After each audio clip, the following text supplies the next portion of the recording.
And we are live. Welcome to episode 38 of the Mixed Martial Arts podcast. First off, we'd like to apologize for not coming and recording an episode last week.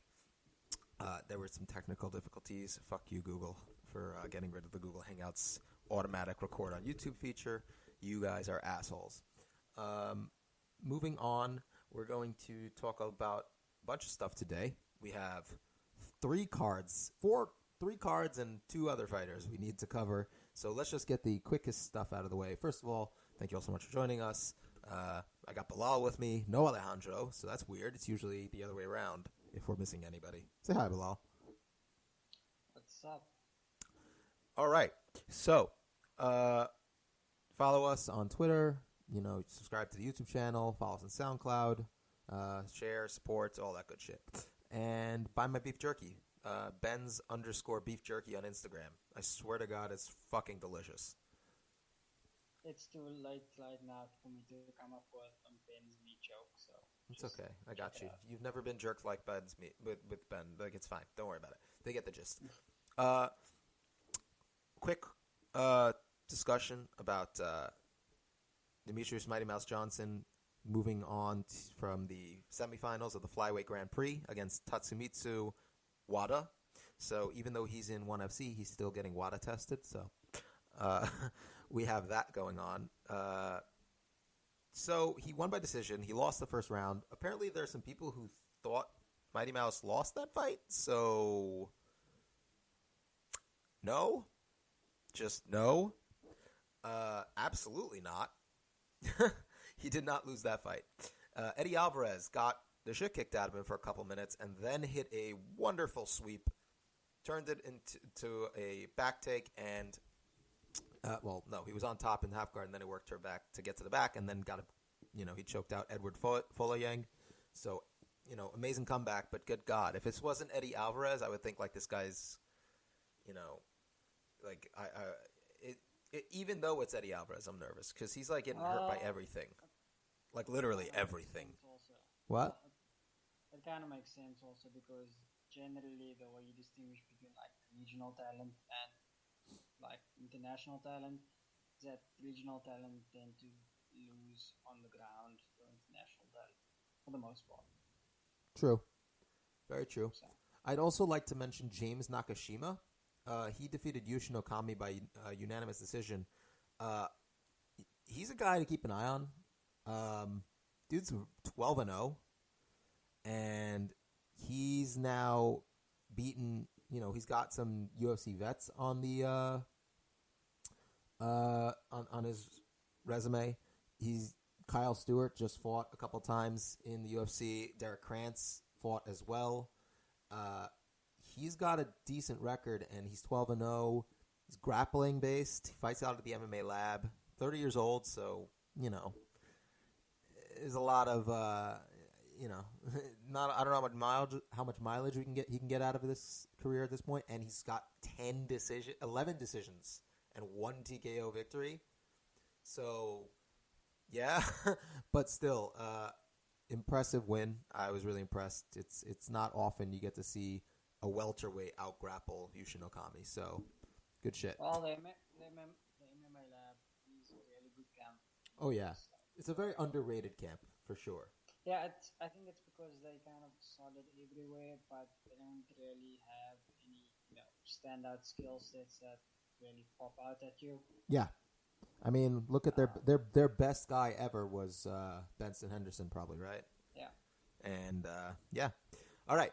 Let's move on to UFC 241, headlined by the rematch from Daniel Cormier. Wait, are we not going to talk about how in ONE FC they have the whole weight cutting procedure going on to limit the amount of weight you can cut? But everyone, Eddie and DJ are fighting on fucking larger. Well, Eddie, listen. As much as I want to, my take on that is Eddie and DJ are small even for their weight classes. So I don't really like. But they're much smaller. Yeah, Eddie's a small lightweight, and DJ is not a big flyweight. Like, he never was. I don't know. Do you remember when he fought Conor and he was a massive lightweight? I don't know who thought that, but that's dumb. Eddie has always been quite undersized compared to a lot of the elite guys. Like you Nah, compare I it get to you. I guys. don't think he was. I don't think he was as oversized as he is here because in his past two fights he looked a lot smaller. Maybe. But like, I mean, he didn't look that much smaller than Poirier, for example. I would disagree, but Poirier is. Nah, Poirier still looked bigger, but Yeah. not that much smaller. I mean, listen. As per their weight cutting procedures, people aren't failing. So it's all about percentages. Listen, it just means that they're cutting weight smarter, maybe.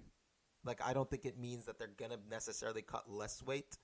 It's more like I don't know if they're doing hydration tests or if you. I think if the way it works is you can't weigh a certain amount over your weight class at certain points. So if you just do the weight cut early, or you're cutting multiple small weight cuts, or you're cutting weight for those weigh-ins, it's really not it's not something that matters. I think it's just their fighters are finding the ways around it. That's all. Makes sense. Anyway, In case it doesn't look like it's doing anything. No. Cormier Miocic 2 is headlining this fight card, UFC 241. I'm hyped for it. I know that people are like, well, Stipe didn't fight since then, blah, blah, blah. Well, yeah, true, but let's be honest. Cormier's only fight since then was Derek Lewis. So, meh. Not really too chuffed about it. Let's talk about this. So I'm going to go on this one, and then I want to hear your takes first on the co-main, Pettis Diaz, okay? So my take on this is very simple. Cormier is not actually very good at adjusting because AKA is not actually a very good camp when it comes to game planning. And no. Okay, wait. I'll let you finish first. Go on. And also, Cormier doesn't actually have very good footwork. So he relies heavily on his toughness and skill as a wrestler, obviously, but he's super reliant on his toughness and the hand speed that he has at heavyweight, specifically.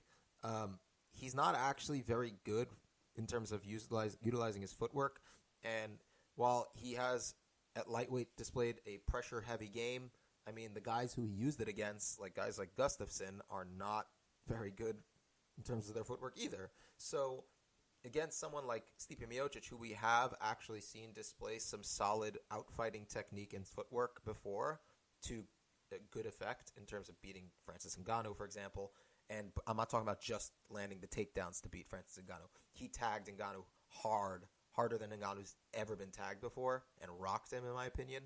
I know that people kind of forget that, but he had a gorgeous straight right that visibly buzzed Ngannou. And obviously, the way he won the title with Fabricio Verdum.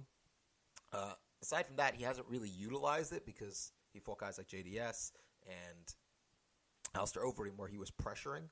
And that's what he did with Daniel Cormier. He pressured.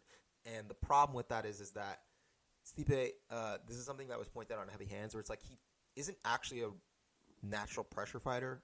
He kind of has to like will himself to do it, and you'll see that that's why he gets tagged a lot more when he's pressure fighting compared to when he's out fighting. He'll actually show better specifically defensive movements while out fighting, and he'll get hit less. And I think that particularly for this rematch, I think they're going to take that tact. I think instead of pressuring, which is what they saw in the Volkan Oezdemir fight with Cormier, where they saw Volkan push Cormier back and Cormier looked very uncomfortable. He did not enjoy it. And I think they're like, oh, well, if Volkan Oezdemir can do that, we can do that too. We're much bigger. We're better, blah, blah, blah. And it backfired because they did not take into account Cormier's speed and that he'd be able to just jab the shit out of Miocic. And the clinch was obviously a problem in the open in open space. So what I think they're going to take away from this is that they're actually going to go the opposite direction. They're going to actually outfight, and they're going to use that long-rangey jab straight, which Miocic has, that 80-inch reach. They're going to utilize all of it. He's got big power, and because he'll be moving back, fighting off the back foot, he'll be able to react more efficiently and effectively, I think, to Cormier's hand speed specifically. And he's going to be able to have an easier time seeing that jab from Cormier coming. And I also would like to see them work the leg kick. Stipe has a really good leg kick. He used it a lot.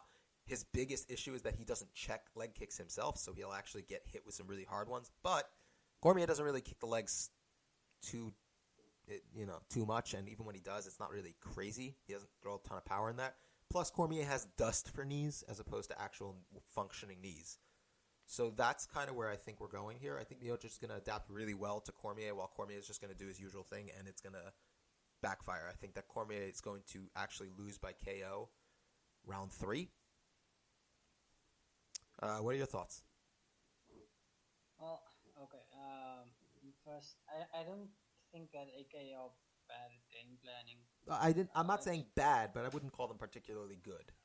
Nah, like they've been, especially in the recent fights, they've been getting a lot better, especially at picking out specific things.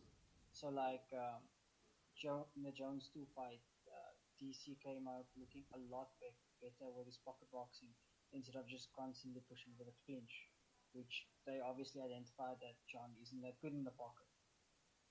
Khabib versus Edson Barboza, when he came out using kicks to cover range and corral Edson.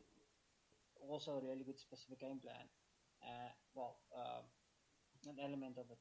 And then obviously against Stipe, when they used the jab to kind of diffuse his counter-punching ability, and then also baited clinch breaks. Because Cormier didn't actually do that much damage inside the clinch. It was more on the break of the clinch. So I would disagree with you on that last point. I don't think Cormier jabbed specifically for Stipe.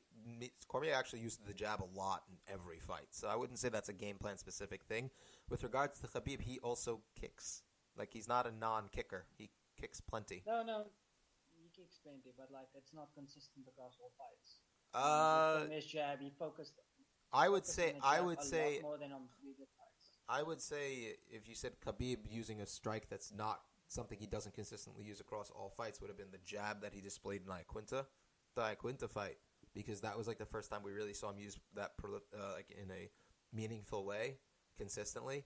So, and that wasn't necessarily game plan specific. I think they just added that tool to him to just give him time to recover. I don't think those are game plan specific. It's more Khabib's. I know it's a bit off topic, but it's more Khabib's recent fights, because against MJ, I think he threw like 1 or 2 kicks, and that was it. The rest, there wasn't much exchanges on the feet. The rest of it was pretty much just punches. Well, yeah, I don't. Same against Conor. He didn't throw that many kicks. But it also depends on I don't know about that. It depends on who he's fighting. Right, but I'm saying, like, I don't think. But again, I don't. Like, you're taking their most athletic and best fighters and saying, well, they did this against X fighter. I don't know if that's a game plan centric thing, or if that's specific strategic things they say, like, against this opponent, use this move. I'm talking about game plans that are overarching. Like with Stipe, we know that his camp is an excellent camp for game planning, and they have adapted him to fight very differently against multiple different types of fighters. That's what I'm saying. Like, I'm talking about an overarching game plan for here's our plan for winning the fight, not the specific instances in the exchanges in the fight. Obviously, that's part of game planning, but I'm talking about, like, okay, so against X, what is the first thing we need to do? Okay, so JDS, his durability is not the same as it was when we first fought him. So what we're going to do is we pressured him there. We did a lot of damage to him. So now what we're going to do is we're going to pressure again. But instead of utilizing the wrestling, we're going to instead really go heavy for those leg kicks and throw to the head. And we're going to constantly pressure him because we see that he backs straight up to get. That's what I'm saying. And from there, there's like a flow chart, as opposed to with AKA. I think it's like, oh, this guy, he's not so great with the clinch breaks. So we're going to make sure that when we have a clinch, we're going to break and throw the right hand. That's not a game plan. Well, that is identifying a specific weakness in an opponent's game and then saying, like, when this happens, this is what you do. I don't think Cormier was forcing clinch exchanges. In fact, it was Stipe who was enforcing the clinches. No, he baited the clinch exchanges. I don't agree. Leaning away while flailing your arms is not a baiting a clinch exchange, man. I'm sorry. No, I'm talking about him coming into the clinch and then just giving up double underhooks. Because, like, I mean, he's in the Olympics. Again, that's not baiting the clinch exchange. That's in the clinch, baiting a specific sequence. He did not work to initiate the clinch very much against Stipe. The only times he did was when Stipe was basically just flinging straight punches at him, and he was just running away and just being like, "Ah, shit, stop the punches." Cormier didn't come out with a game plan of get to the clinch so that you can do X, Y, and Z. He came out with a game plan of whatever the fuck his game plan was, and I mean, he have you seen DC initiated exchanges in the past, like against Rumble? It looks a lot similar to that. It's not like Jones where he'll just try to grab and collapse the clinch. But again, hold on. We can also talk about We can also talk about the problems that Jones has with game planning, because there's no fucking reason why he didn't initiate the wrestling exchanges with fucking Santos, even though his corner is telling him during the in between rounds, dude, shoot. So that is not game planning though. I know that's not game planning. I'm saying that Jones is not a good game planner either. He's kind of just I don't think they're good game planners either. Well, I do think that Jackson is a good game planner. I don't think Jones really gives a shit. But that's a digression. With Cormier, I don't agree because, like against. Okay, wait. What you are saying is that a fighter has to be able to completely adjust the games in order for it to be a good game plan. No. From other camps, no, that is not what I said. Don't put words in my mouth. I can tell you what I'm saying. That Stipe could pressure and fight on the outside. No, that's not my point. I'm not talking about that. I am saying for a specific fight. I'm telling you what I'm saying. I would let you finish if you weren't saying what I'm saying. No, then re-explain yourself. That's what I'm trying to do. What I'm saying is that when a coach and camp sees an opponent and says, okay, this is the general plan that we're going to do to beat this opponent. For example, Stipe's game plan to beat DC involved pressure and using long straight lefts and rights to try and knock Cormier out while forcing him backwards to the cage. That was their general plan, to back Cormier up because they know he's uncomfortable in terms of actual striking defense and how, actually picking off strikes or blocking, and his actual defense isn't that good, basically. The problem is that there were faults in their plan in the sense that Cormier is A, really fucking tough, and B, they were walking forward into the clinch. And once they were there, Cormier recognized a problem with Stipe's clinch and took advantage of it. You do know that. Wait. Recognized it before the fight. I know that. I understand that. That is a specific strategic sequence that they took advantage of. Them saying, hey, Stipe does this. When it happens, do this. That's part of game planning. That's part of it. But I don't think anybody can look at that fight and say Stipe Cormier's goal was to force clinch exchanges so that he can take advantage of this particular issue in Stipe's game. That's what I'm explaining. Except that they mentioned that specifically. They mentioned that they specifically were going to force clinch exchanges in order to take advantage of that particular exchange to land that punch. Yes. That was their game plan, outright. Then why didn't Cormier force clinch exchanges at all, the whole fight? All of the clinch exchanges were initiated by Stipe against the fence and in the middle of the cage, and it was done by him barreling forward and pressuring. While DC flung his arms open and opened himself forward. So basically letting Stipe punch him in the face to get in the clinch? No, I'm talking about baiting. I'm talking about baiting that particular sequence. But again, remember when DC gets close, what's the first thing you want to do? If DC is close, he should be initiating the clinch, not waiting for his opponent. No, if you are the opponent, push away. But Stipe didn't. That's my point. Is that was the fault in Stipe's game plan? Is that he was overconfident in his clinching ability? It was clinch, for some reason, which is weird because it is the weakest part of his wrestling and overall stand-up game. Period. Too. He's just not a great clinch fighter. Oh yeah, he has a few troubles, but it's very weird. I don't know why he was doing it, but I'm saying that if Stipe worked harder to separate from the clinch and Cormier was actively working to initiate the clinch, I would agree with you that the game plan overall was to force clinch exchanges and then take advantage of it. That's what I'm trying to explain. I'm not saying that AKA can't spot specific issues in a person's game and plan around that or say, like, hey, when this happens, let's train for this. What I'm saying is that they're not – the connective tissue that connects these instances isn't as strong as a camp that like ATT or Stipe's camp, which I actually don't know the name of. I think is it Strong Style? I'm not sure. I think it's Strong Style. My point was there are plenty of other camps who are considered to be good game planners, but who put out a specific kind of fighter to a fault that you don't see big deviations from like the overall connectiveness. So like at Kings, you're not gonna find Rafael dos Anjos back when he was there, for example, fighting on the back foot. But you're still going to find a hell of a lot of specifics that they train for the game plan for that specific matchup. And like, it still works. It's still good game plans. It's just designed around how they fight this fight. Hold on. But what I would say to that is, if we saw that he would having a style doesn't mean that you're not game planning for a specific opponent. Just because you have an overall, so just because someone's a pressure fighter doesn't mean that they're obviously not changing things specifically tailored towards new opponents. For example, if there were specific things that RDA did for Pettis that fit into his overall pressure style versus what he did with Cerrone, for example, that's still good game planning.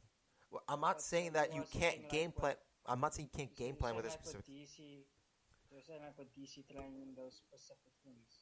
I'm saying he was training those specific things without an overarching plan for actually enforcing those exchanges consistently. And if he did, we didn't see it. That's what I'm going to say.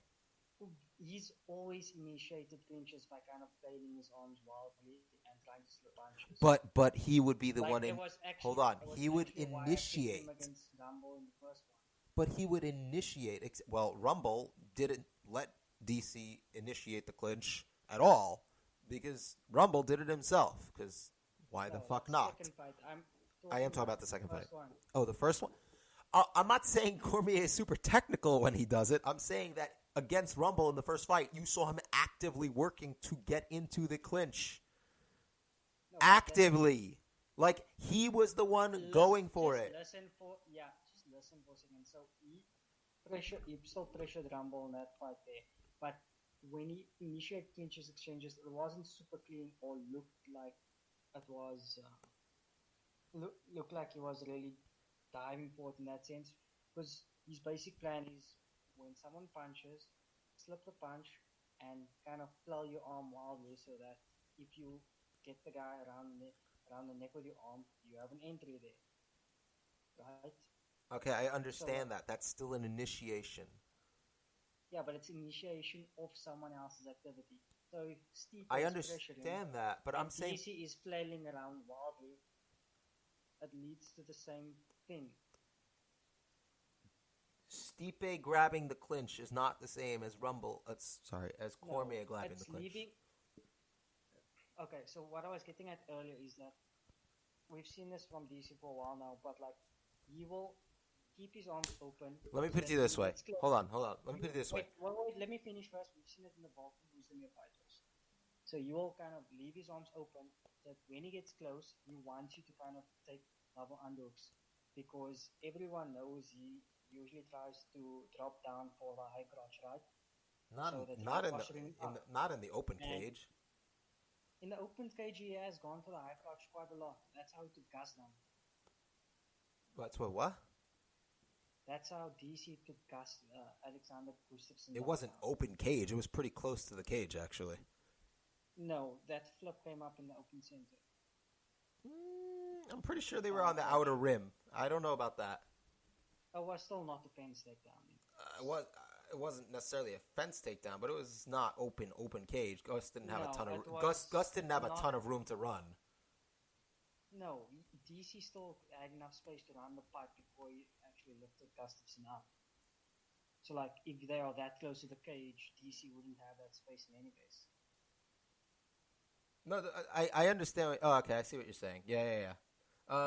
Mostly, it seems like he's grabbing these literally on, like, that outer rim of the cage. I don't know why. All of the pictures I see of him doing a high crotch are in the outer rim. None of them are, like, in the middle, and for some reason someone uploaded a UFC 3 thing. Yeah, I don't know why. But I mean, it's not like he can't cage wrestle. It's just that, like, no, whenever he goes for that day, he doesn't necessarily need the cage to get it. No, you're right. No, that I understand. Yeah, that's fair. So, yeah, smart thing is to kind of posture DC up by grabbing that there. But no. Okay. Obviously, at least the last 3 fights, it looks like he's learned that people might just do that. No, but in the Stipe fight, I still think he came out. They mentioned looking for that day, but he also came out jabbing a lot, more than he had before. I don't agree with that specifically. Like, he jabs a lot. DC jabs. Okay, he jabs a lot. Up until the KO, did you notice many power strikes coming from DC? Other than I think the jabs were power strikes. Like Stipe Other was. Than the jab. Not from memory, although I haven't watched it in a bit. Yeah. So, like, already from that day, you can kind of pick out that he was jabbing a lot more than usual, because compared to these Jones fights where he'd come in, he'd still jab, but like you remember his right hands at minimum. Can you say the same for the Stipe fight? The jab versus the right hand? Yeah. No, that's what I'm saying. I really only remember the jabs. Yeah, exactly. Which is kind of where I was getting at, that they still are good at game planning. They might not be perfect because they kind of put out one type of style, at least successfully. So it's a bit limited, but I wouldn't say they're bad at game planning. Especially not in the recent years. I don't know. I think we're going to disagree here, but that's fine. You still haven't told me why you think, what you think Cormier will do or how this fight will play out. Oh, I haven't even gotten to Stipe yet. Well, yeah. So I'm not sure if fighting on the outside would be best unless he's gonna come out kicking a lot more. Because like DC's way of avoiding punches is kind of like throw your head way to the side, wrap your arm around, hoping for a clinch, and kind of leave your head completely open for the arc of a kick. Especially since it's like a lot shorter. But like Stipe seems to function the best when he's kind of in pocket exchanges. Because whenever we've seen him like against Mark Hunt or Francis Ngannou, his defense has always looked perfectly matched with his offense when someone was standing right in front of him and he had the option of moving in any direction without really committing to it. Whereas like we've seen him pressure where he kind of get, the fixed idea that I need to move forward and he walk into things. And when he's going backwards, he does have the ability to counter. But like you can also sort of see the limitations because he can only offer one type of counter and it's not really in combination. He just kind of throws the counter right hand and then backpedals again for a second or two before throwing it again. So that's also a bit limited. So I think for him to win, he might have to then just kind of, throw probing shots at DC like his jab and kicks, and then kind of bait DC into those counter opportunities, but at the same time not really commit to an outside game per se. Well, you can outfight in the middle of the cage. You don't have to back up to outfight. Outfight just means is a specific range. No. That's what I'm saying. That's about the range. I'm not talking about. I don't think you should just back up to the cage or anything like that. No, I didn't mean outfight isn't backing up to the cage, but like I think the Mark Hunt fight is actually a good call. If DC's gonna come out pumping a jab, then I think that counter right hand is gonna be a bit limited in application. Well, I mean the cross counter is there. But we've never I'm seen saying cross counter and it be trying to cross counter someone who's short. True, but I fair. But I also think that you're underestimating Stipe's ability to fight off the back foot. Number one, a little bit. Number two, with regards to the jab, the reason why DC was having such an easy time landing his jab is because Stipe was kind of like using a pressure game plan. No. That's why I said you shouldn't pressure because. No, I know you did. I know you said that. I'm saying that DC pumping that jab was a really good counter towards Stipe's pressure because of the fact that when Stipe pressures, he doesn't really move his head a lot. However, when he's in the center of the cage and he's fighting off the back foot or letting DC kind of like be the one coming forward while Stipe peppers him with jabs and crosses from the outside and obviously leg kicks, I really think that DC's going to kind of get a little bit frustrated and not be able to play that speed and that hand speed game. I don't think he's going to. We haven't seen Stipe look very defensive when he's committed to the back foot either. Because like the Ngannou fight, the cleaner shots he's taken were him trying to move off the back foot, right? Whereas when he looked defensively the best is when he knew Ngannou was planted and trying to throw at him, and he could sort of move around that. Right, so again... Basically in a pocket exchange. Ngannou is also 6'4", 260 pounds, and more explosive than DC. So I'm not 100% sure that's the best analog. No, I wouldn't think Ngannou has been faster than DC. I said more explosive. I didn't say his hand speed was faster. But his actual... Like, you're going to honestly make... Like, hold on. Look, I'm not getting into an argument about this, but no, he is not slower than DC. He's not. He's more explosive, and he can cover. His ability to throw counters and land them in basically the blink of a fucking eye at that size is far more I understand what you are saying now. You are talking about the combination of power and speed. Correct. But like to land that, you don't need that much power if you have the same speed.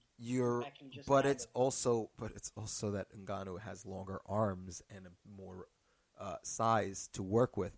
For Cormier to be able to reach Stipe, he needs to get closer also. And is he going to be able to just walk through a long jab from Stipe?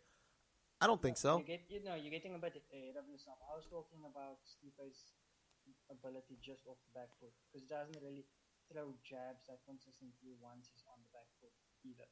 Well, and with the jab, you don't really need to land it flush in order for you to. He used his jabs and leg kicks to freak the fuck out of Werdum. Yeah, but that was before Werdum rushed forward and he was just on the back foot throwing that counter right hand. Well, he only needed to throw it a couple times. But if you're using a jab to cover that distance. But again, why are you assuming that kind of technique wouldn't work against Cormier? Why wouldn't he be able to just jab and throw jabs and long jabs and straights, counter and leg kicks at Cormier? He did it to great effect there. He was in open space. Hold on, in open space. Listening to what I'm saying. I am. You're saying, well, off the back foot specifically, he stops throwing jabs. I didn't ignore what you said. I heard everything you said. I'm saying that by the time Cormier is going to be trying to force him off the back foot, literally forcing him forward, he's going to be a lot more open for that counter right hand as well. Because he's not going to be using effective pressure. It's going to be panic pressure, where he's like, "Shit, I really need to close distance. I can't fucking fight out here." Yeah, but that would involve Stipe first setting up a long range pocket exchange, right, where he has enough space to move around DC. But he's done that multiple times before. Yeah, let me finish, and then countering once DC comes forward. Why have we? No. Listen first. So that means you'd first have to start out at a long-range pocket exchange, and then outfighting the back foot, which is what I said. Dude, you're basically repeating what I said in the beginning. You know that, right? Yeah, I didn't disagree with everything you said. I just said that he shouldn't be committed to the back foot because what he excels at is basically in the pocket. And I'm not saying be committed to the back foot. I said be a committed outfighter.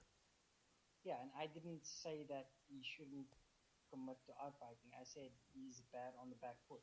Oh, I totally disagree with you there. When your biggest wins of your career are coming off the back foot, you can't say someone's bad off the back foot. I'm sorry, he's not bad off the back foot, and especially relative to other MMA fighters, especially relative to MMA heavyweights. It's heavyweights. Stipe couldn't defend against jab.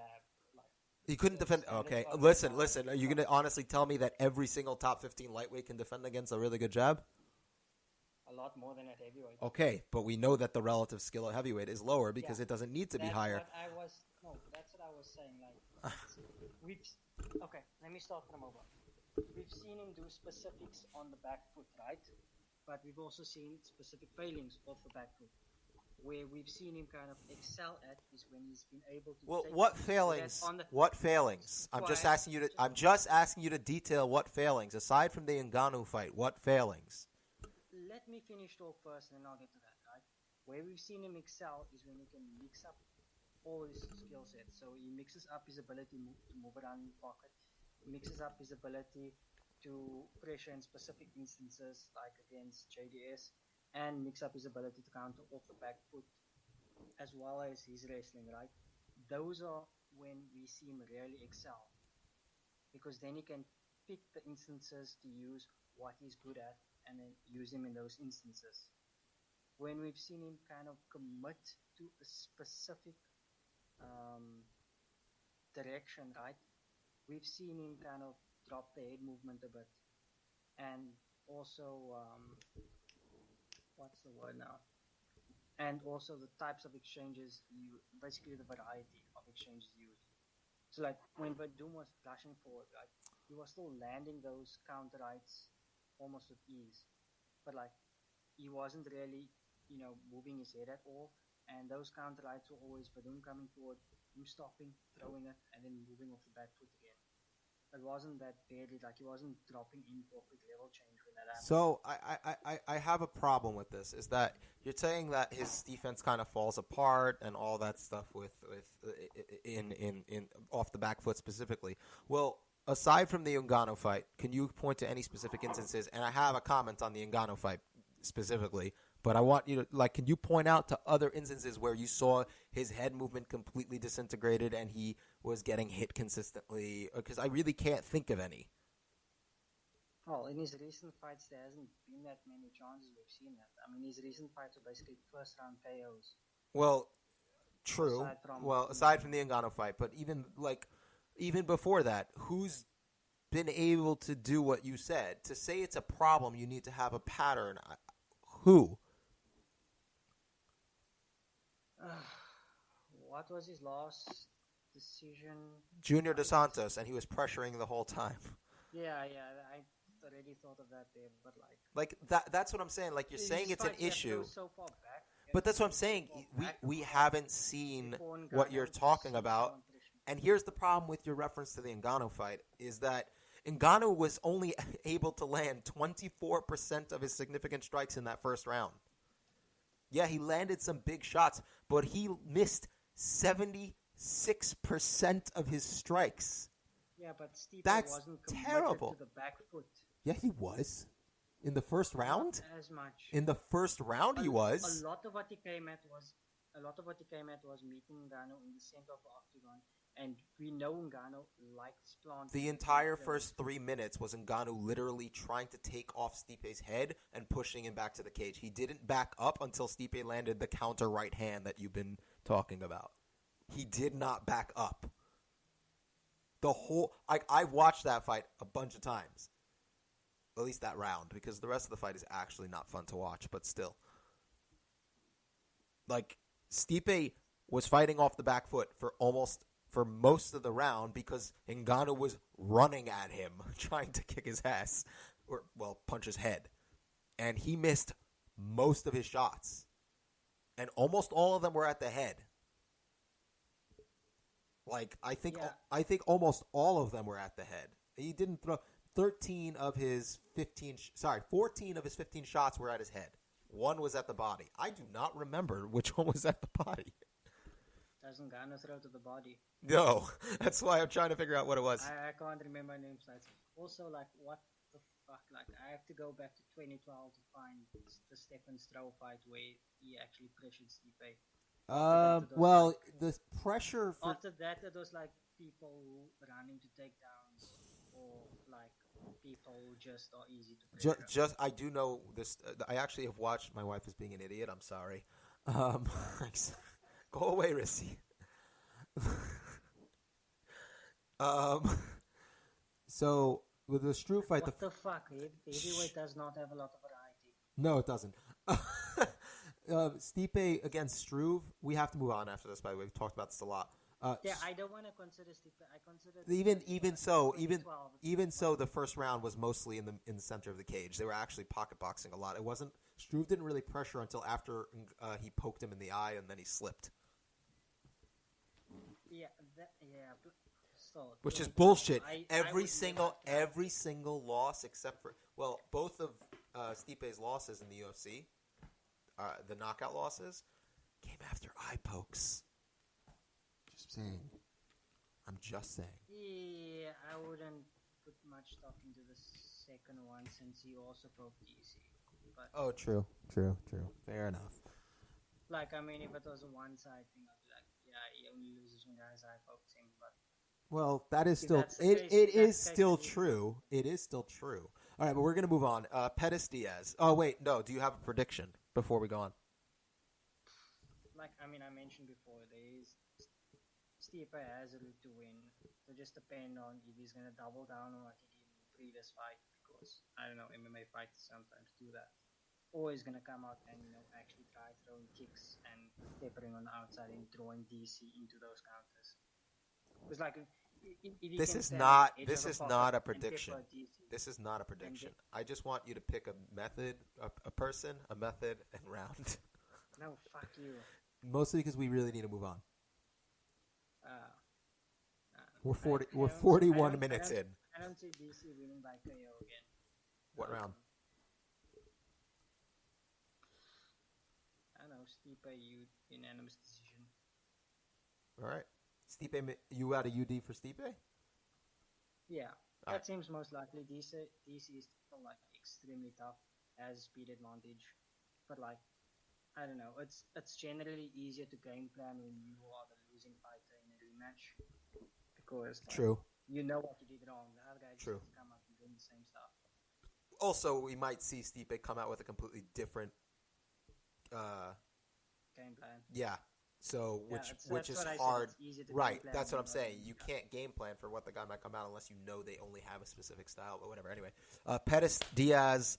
I can't believe Nate Diaz is fighting again, but holy shit. Let's try and move through this one quickly because, we don't have a ton of time. What are your thoughts? Pettis is gonna kick the leg.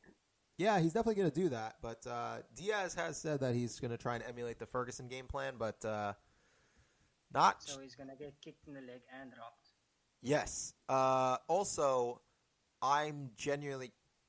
I mean, he's not a good cage cutter, so like not that Ferguson is when he is. It's just that he doesn't do it. No, it's not even just that, because like. A lot of Nate's stance is based off the assumption that he is going to be on the back foot. That too. And like, when we've seen him pressure, it's been, I'm going to put a high guard up and kind of walk you down. But now the problem with that is that if you have a high guard up, it's not as easy to throw volume. And we've also seen that in the Conor 2 fight, we kind of had to walk Conor down into the clinch at the cage. And then do it. Before getting to work. But like, if you're putting a high guard up, your entire midsection and legs are still there to be Oh my God! If he finishes him with a liver kick, I mean, we've seen that before. Like, that would be fucking just amazing. A lot of people seem to like not remember this, but like, Pettis' main strategy for winning fights while he was working his way up to title was get someone to post up the high guard, and then just like kick them in the body, and when they lower it, kick them in the head. Like, he's done that to almost everyone in his title run. Until they realize, he sucks at fighting off the back foot, and that's just pressure into the cage. But like, I'm not sure Nate can do that. Yeah, also, listen, neither of these guys have good fucking, like, footwork, no, but Nate has good footwork, but only on the back foot. Well, but yeah, right. Also part if you decide to kick him, because his long stance to enable that means his leg is like right there.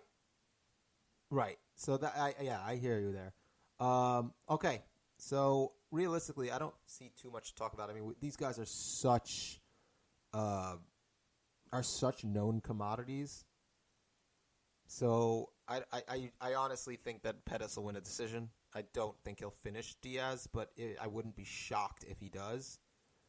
I would be interested to watch them grapple. I would be interested to see them grapple, though, because that I feel like would be a lot of fun. Can Diaz take down Pettis? No. Unlikely. He underratedly has some really fucking good clinch trips, so I wouldn't be shocked if he hit a really nice trip or throw on Pettis. That'd be interesting. No, but like the problem with Pettis was never that he just lost to good wrestlers. Right. It was that no, it was the pressure. Defense, right.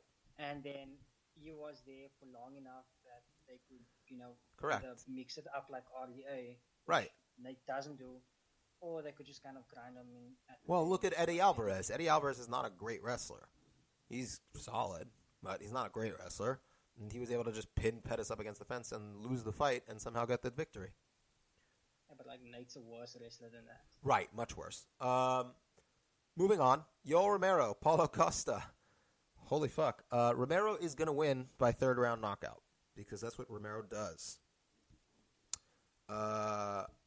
That is the smart thing to pick, but I'm not so certain of it. I will tell. Let me break down why. One, Costa has one top 15 win, and it's Uriah Hall, who's obviously a very good analog for Yoel Romero.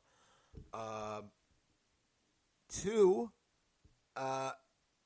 he doesn't have defense at all. In fact, he gets hit with 50% of the strikes thrown at him, significant strikes. Johnny Hendricks was able to land significant strikes against him, and in more why than. do you need defense when you have biceps that look like quads? Exactly. Why do you need defense when you just look like you can eat all the punches? He looks like he was created for an anime. Yeah, he looks like he's supposed to be part of JoJo's Bizarre. Like, honestly, look at his UFC resume. It's Gareth McClellan, okay, Olawale Bangboshe, or Bangbus, Johnny Hendricks at middleweight, and Uriah Hall. Does that speak to a guy who's ready for Romero? I mean, like, look, I get it. He's exciting. He's big. He's powerful and all that shit. And he's a very good-looking man, let's be honest. But he's not fucking ready for Yoel Romero. Like, this is not good matchmaking. This is really bad matchmaking. Like, just look at Romero's last 5 opponents. Whitaker, Rockhold, Whitaker, Weidman, Souza. And before that, it was Machida, Kennedy, Tavares, Brunson, and Honey Marks. Like, this is not a good matchup in terms of, like, levels of opposition. Unless Romero is totally shot, which we have no indication that he is, I can't see how Costa's going to just... I can't see how Costa's going to be able to just walk through Romero's shots. If he tries to force Romero to throw hard quickly, he's going to get Clifford Starked. I don't see that being a good idea. Yeah. Like, Romero is not above throwing a flying knee within the first couple minutes. Like, don't get me wrong. Like, I'm still going to pick Romero by third round. But the one place that I have concern for Romero is that if Costa can eat those first round shots, and he also mixes up to the body really well and like really hard. So if he can drain enough of Romero's tank by the third round, he might have a chance to get a decision or at best, finish him. I would agree with you. I would agree with you if we didn't watch Romero have his gas tank drained by Robert Whitaker and then nearly murder Robert Whitaker in the 5th round. Oh, yeah, no. Like, that's what I'm saying. Like, it doesn't matter. It doesn't matter if he gases. Game plan to follow, but that's heavily banking on him taking, like, whatever the fuck unit of measurement we can use for your Romero strikes. Right. That's the problem, though, is that Romero, but the problem is that even when Romero is, like, gassed, for lack of a better term, he's still throwing volume and still trying to finish you. Like, Yoel Romero, hold on. Romero threw this. I mean, I'm not talking about right. No, I'm talking about by his standards. Like, Romero threw 47 significant strikes in round 5, of the Whitaker fight and 44 before that. Like, yeah, by Romero standards, that is high. what? By Romero standards, that is high. Before that, he threw 77, and before that, it was 48, and before that, it was 24. So he actually, like, What the fuck happened in the 7th? Was that the round he locked Whitaker in? he knocked down Whitaker in 3 and 5. So yeah, that makes sense. Yeah. So that I don't agree with that. I think that Costa's gonna eat some big shots and end up getting finished by round 3. No, like I said, I'm still gonna pick Yoel Romero because like Costa better be packing the chin if he's going to be able to pull that off. Like I mean, everyone knows how hard Romero is. Like when he tries flying knees, it looks like someone turned off gravity. Like, the only way to explain it is if the Cuban Missile Crisis was just the day Yoel Romero was born. Like, that's way too fucking insane. Yep. Let's move on. It's weird because the top 3 fights are all awesome, but like the only the top one is really like discussion worthy. I feel like. I think that's just because you're a Stipe fanboy. No, not why. Gabriel Benitez. Are you sure? Yes. Benitez, Yusuf. Just make a pick. Don't. We're not going to analyze. Well, Yusuf is kind of good. Yes, he is. So I'm also picking Yusuf by UD just because Benitez is also really tough. Brunson Heinisch. I think Heinisch is going to survive whatever the fuck Brunson does in round 1, and he's going to take him out in round 2. Because that's what Heinisch is, the worst kind of fighter for fucking Brunson. Like, he really is. Like, it's a guy who like takes whatever you throw at him for round 1 and then comes back and ruins you. Yeah. The only thing is, I'm still kind of confused about what Heinisch actually does besides just staying busy. He is apparently supposed to be a good wrestler, even though he gets taken down by everyone. Yeah, no, like he scrambles a lot, but like that just goes in with him staying busy. Like when Shoeface clinched up with him, he constantly throws strikes at him. When he tried to take him down, he constantly tries scrambling. Like his one defining thing is just the ability to always be busy. But like, can you pick out a particular area where like he's just very, very good? No. He's a generic ass middleweight with one random ass fucking skill. Yeah. I don't know, that should be enough. He's the created fighter middleweight that you just left the stats as is. And then like that is a good description. He does have knockout power, and by knockout power I mean he can knock you out, sort of. That's all middleweights. Yeah. But I do want to say, like, I have no idea what version of Brunson is going to show up.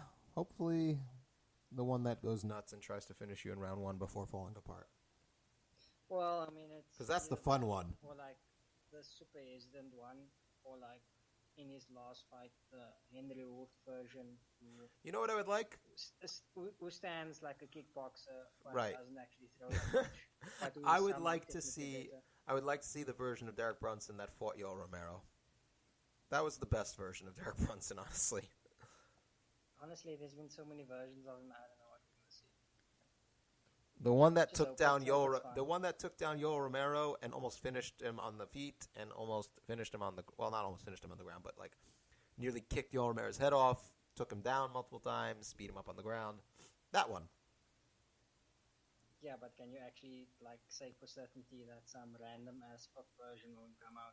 No, that was the anomaly. Is what I'm saying. I wish that one just continued to exist. If Ian Heinisch is the generic great fighter on a game, then Derek Brunson is like picking random. Like that's Great the call. only way I can describe him. Asuncao Sandhagen. Oh shit! I think we're about to see Rafael Asuncao go down, and I'm sad because I really like him. Yeah, I don't know. Listen, it's not a good sign that Sandhagen throws damn near like 9 strikes a minute, lands 9 strikes a minute. Sorry, or whatever the fuck it was. And Asuncao is a guy who tries to neutralize you and work off the counter. And if you're not getting scared off by John Lineker, you're not going to get scared off by Rafael Asuncao. And that's the problem. And Lineker also throws in volume, too. And let's not pretend that it doesn't matter that he's going to have a 6-inch height advantage and like a 5.5-inch reach advantage.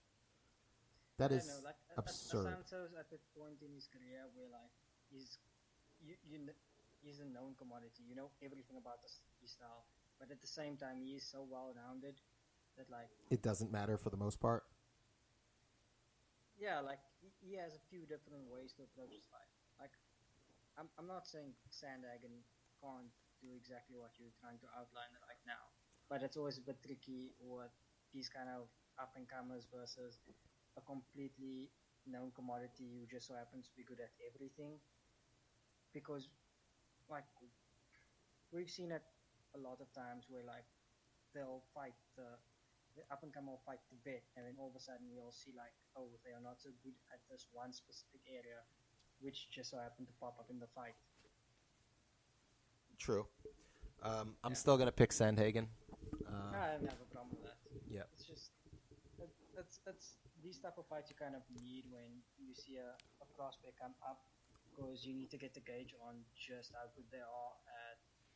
This is definitely an excellent prospect test, and we've seen prospects fail it in Sterling, and it didn't derail their careers. So, it's definitely a good fight. Even if he loses, it shouldn't derail his career, unless he makes a massive change for some other reason. Right. Let's move on to the greatest title fight of all time. Shevchenkon Carmouche. Fuck you. Listen, listen. Fuck you. Why do we have to talk about this? We have to. We won't spend too much time on it. Listen, this fight. Liz Carmouche spent 5 rounds watching a Valentina Shevchenko fight. Can you just say that? Yeah. So mean, but it's so true. Listen, Valentina Shevchenko is a counterpuncher, counter-striker. That is her style. She is a counter-striker. If you're not going to force her to do something, she's not going to do it. She's not going to go put in more effort than she needs to win the fight. And she's very good at understanding when she's probably winning the fight. Liz Carmouche did nothing to force exchanges. She did nothing to win. Came out with a Damian Maia Anderson Silva game plan. No, Maia at least tried to force the takedown and got his face fucked up for it. Maia was trying to take Damian Maia the entire time. She did a what version? Bargain version. She did the worst thing, which is basically go in there to not get finished and then go home. That was what she was there for. Bargain. I mean, Damian Maia came out trying to look counter takedowns against Anderson Silva, and Anderson Silva came out trying to counter Damian Maia, and maybe it was better, but at this point, my memory is it was the same fucking fight. It wasn't because Maia was trying and Carmouche was trying to not try. Yeah, sure, shadowboxing. Yeah, so just a quick little rant. Not finding Shevchenko exciting is okay. Finding her interesting and to watch and enjoying her style is okay. Everyone stop bitching at each other. It's fine to either like or dislike her. Relax. If you're like Alejandro and enjoys snow ice fights, then there's something fucking wrong with you. Right. Alejandro, dude, what the fuck? Your whole rant about how incredible it was and shit. I know he's going to be like, I didn't say that. That's not what my point was. The best part was when, and I think I'm paraphrasing here, but he said that the entire fight played out as a mental battle. That was great. I read that and I'm like, wow, you are gushing about a shitty fight. You're like, I like to imagine all shit fights or like that. So when Stephen Thompson is standing opposite Woodley, and then in their minds they're having this epic DBZ level fight, and then in between them just nothing fucking happens. Including 5 minutes of power up before throwing a strike. Yes. That's great. We love you, Alejandro, but that fight sucked balls, and the fact that you were sitting there gushing about it was just fucking hilarious. Luque Perry did actually have a great fight, though. I scored it 2-1 for Luque. Personally, I gave it 1-3, 1-3 for Luque with round 2 to Mike Perry. That was the best Mike Perry we've seen. No, that's the thing. He gets better every fight, but they don't give him a fucking break, so we never see it. True.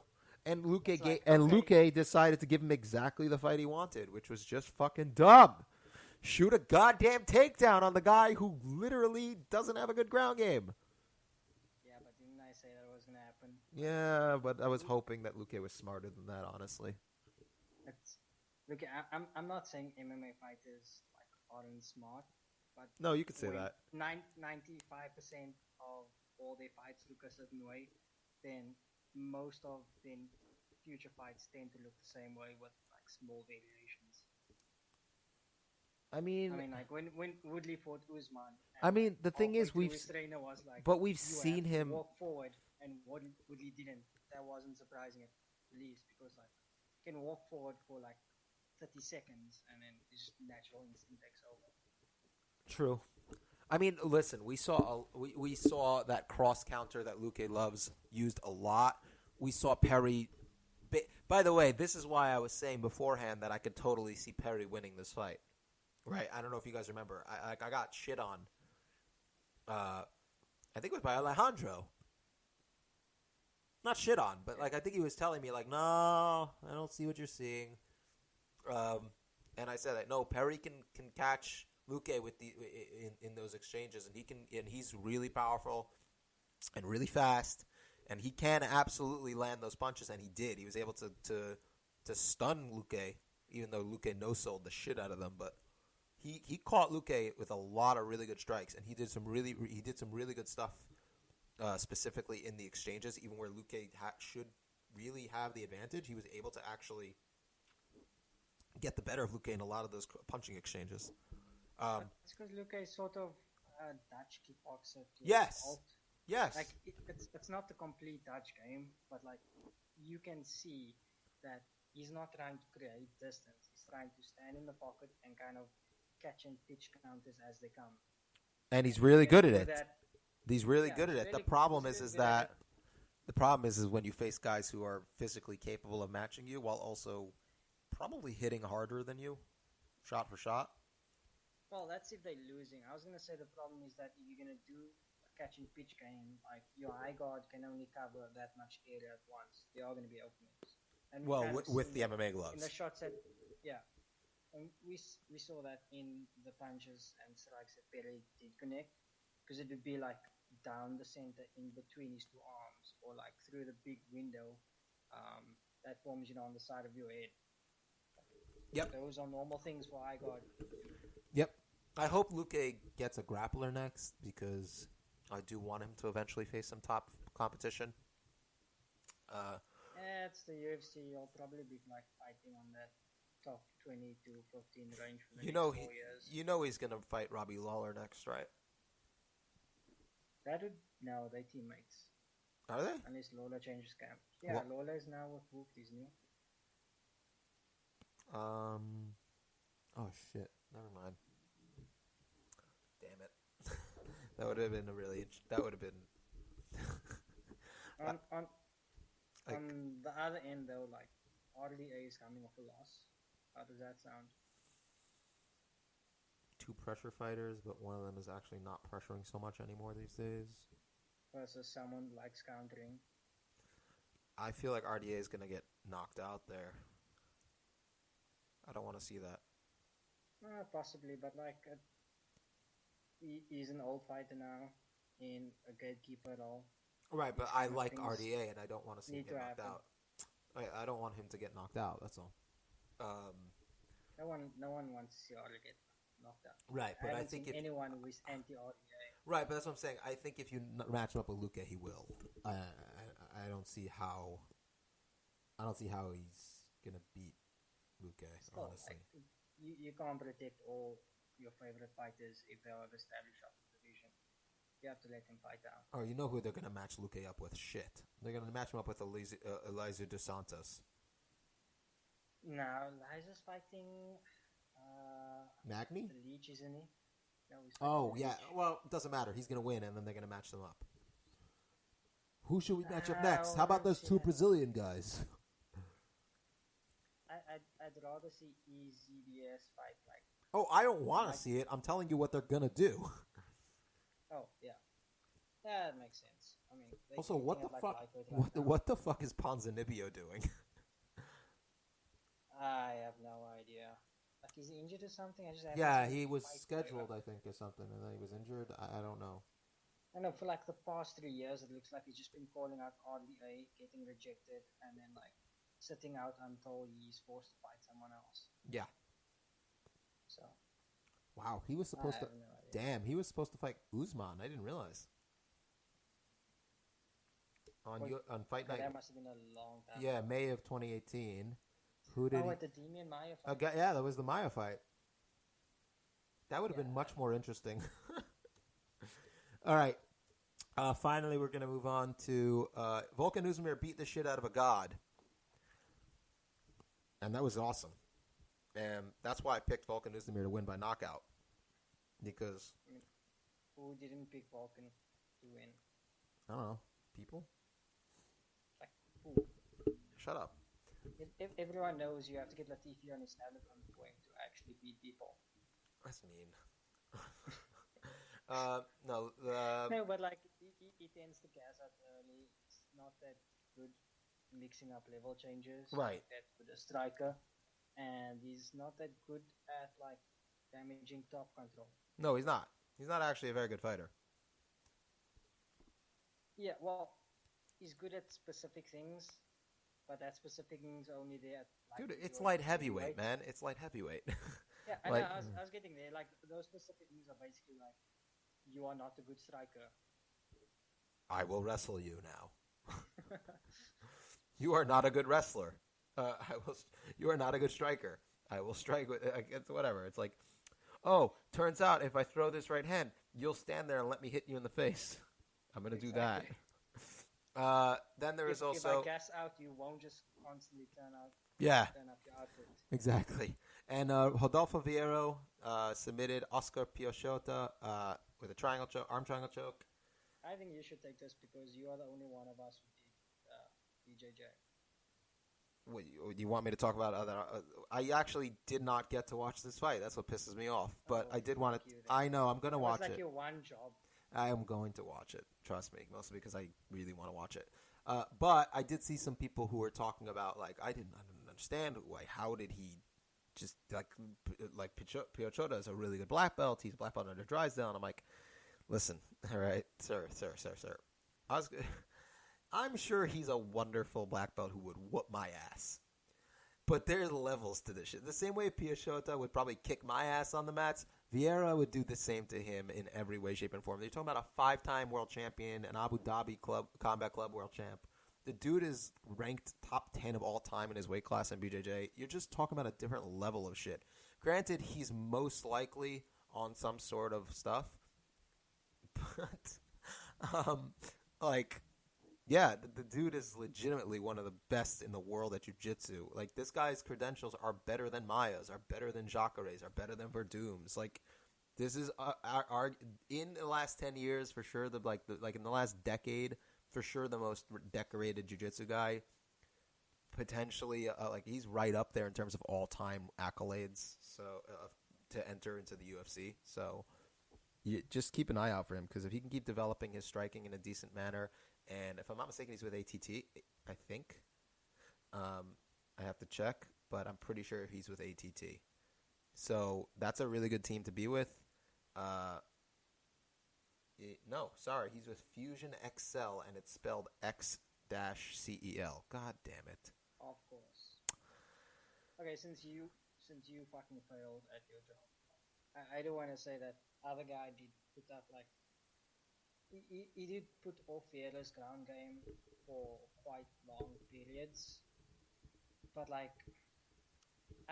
not going to be as good at the specifics as you are with this thing yet. Yeah, I'll take a look at it and then I'll get back to it. You kind of get the feel that he was fighting him off and getting back to his feet in bursts, but it was sort of a losing battle when on the ground because you can kind of see every time he went back to the ground, there would be it wouldn't look exactly the same as the previous time. It looked like Vieira was kind of, figuring out exactly what he needed to get done before he locked up the arm triangle.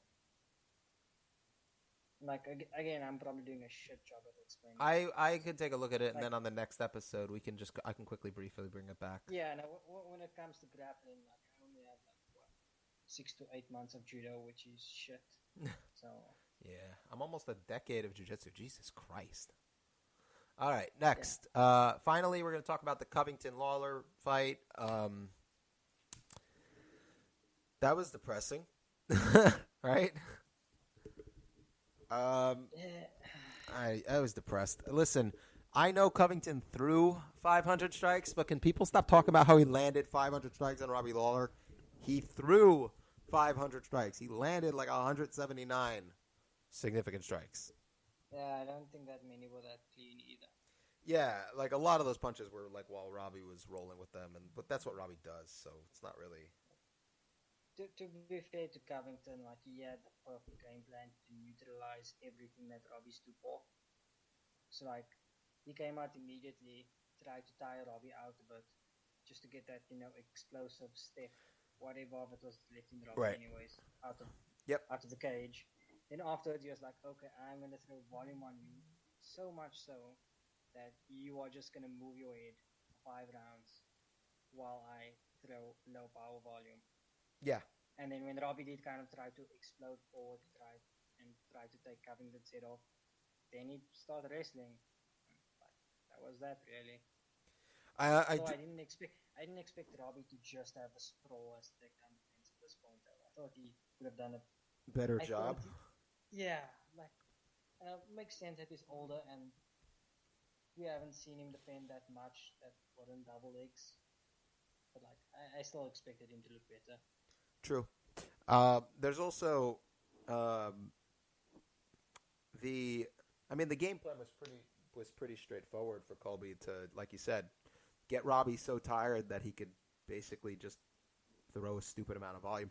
Like I've said before, Colby's obviously improved his striking. There's no question.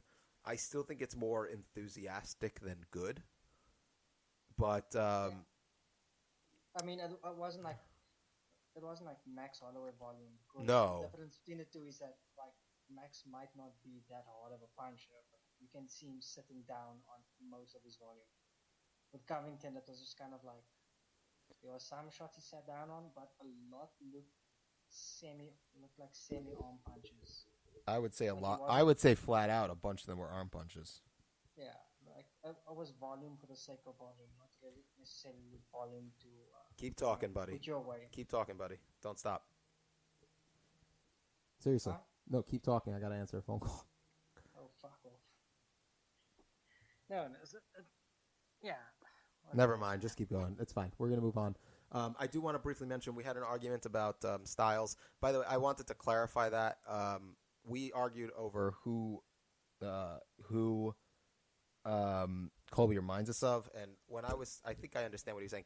You were basically saying that he reminds you more of like the American wrestlers. And I get what you're saying because he still utilizes the American wrestling skill set because he's an American wrestler. What I was trying to say is that his style of fighting, his style, not the actual techniques he's using, which obviously are more American because he's American.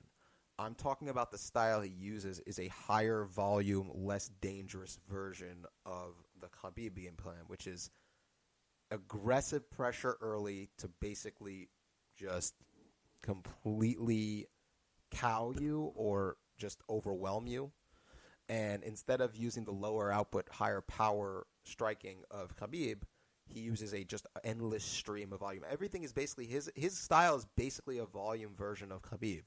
His wrestling, the way he applies it in a strategic sense as opposed to in the actual specific skill sets he's using. Obviously, he's going to use an American folk style wrestling style because that's what he was always brought up to do, and he trained in wrestling.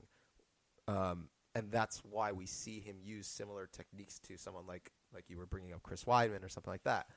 But his actual style and the way he fights both off the back foot and moving forward, I think, is a high volume version of Khabib. That's what my point was. Yeah, that I could sort of see making more sense in how I took it. I understood what you were saying afterwards. Although I still think that, like, I see it a lot of influence from guys like Frankie Edgar and Weidman with the specifics. But like in the general sense, high volume pressure wrestling approach tired you out is basically Khabib. Yeah. Minus the specifics, of course. Like, I'm always going to argue against the specifics. Right? No, I can't argue. Sense it fits. I'm not arguing against the specifics because I know he's an American wrestler. Like I know he's going to use American wrestling style in the cage because that's what he does. It's a folk style game. Now moving on quickly to Jim Miller and Clay Guida. I just wanted to say congrats to Jim Miller getting that sub. That was awesome. Less than a minute. That fight had more action than most fights these days, it feels like. Yeah, holy shit. Like, I would watch one of those fights instead of... No, that's a wrong analogy. I watch that fight over any Valentina Shevchenkon fight. Same. I think we can end it there. We've been going on for a nice amount of time. I think we covered pretty much everything we wanted to. That's about it. Thank you all so much for joining us. Alejandro, you suck. And what else? You got anything to say, Bilal? Nah, just buy Ben's meat. Thanks, buddy. All right. Ben really needs some money. God, please. Take a look at his meat. Thank you all so much for joining us. Love you all. Share, subscribe, all that good stuff.